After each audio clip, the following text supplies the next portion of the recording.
Зря, не на дядю. Молодец. Да. Ну, папа очень у меня как бы был так.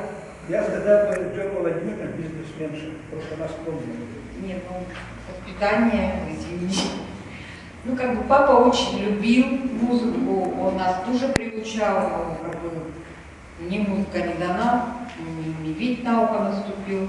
Но я как бы всегда слушала симфонию, как бы, ну, всегда он нас приучал.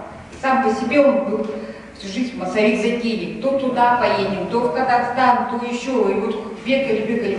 И до сих пор я все хожу по всем мероприятиям, связанным с папой.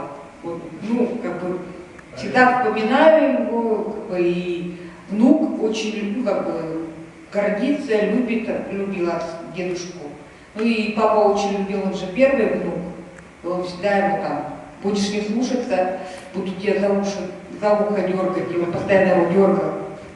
Как бы, ну, очень любил. Нет, ну он очень любил. Но сам по себе он всегда как бы ответственно относился ко всему. Он даже, если еще не работал, он все время пропадал в клубе почему-то. Идет все, то говорящие, то какие-то книги, все несет, что-то все читает. И он слушал уже вот эти говорящие очень быстро. Да, и вот я тоже пыталась как бы послушать, я не понимала, но он так быстро все читал, все это самое. Он хороший слух был. Да.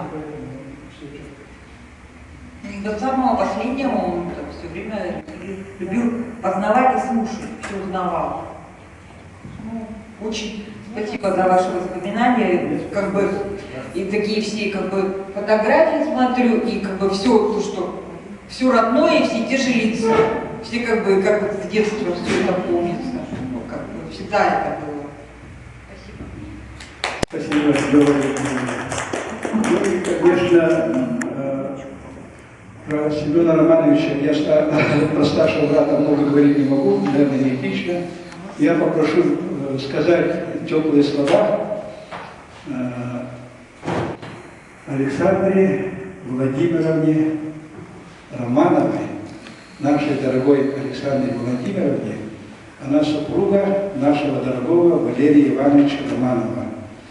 Общество слепых все его знают, Джола, наверное, тоже, наверное, знаешь, Валерия Ивановича. Вот был другом, но если попросту сказать, корешем Семена Романовича. Действительно, он организовывал всякие, тогда же ничего не было в магазинах, организовывал всякую торговлю, ничего себе из этого не оставлял, не покупал. Все шло только для членов этого общества. Потом, что еще хочу сказать?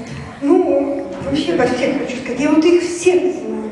И все они, вот не только они интеллигенция, они очень доступные люди были. Вот потому они и породили вот таких, после них пошли такие люди.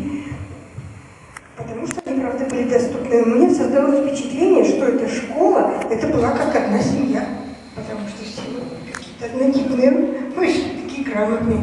Очень я благодарна, что вы меня позвали, Пантелеимон Романович, и очень хочу пожелать вам, чтобы вы также были, набрались терпения и силы, продвигали, чтобы школа выстроилась в конце концов, никто не был забыт, про всех все написали и увековечили.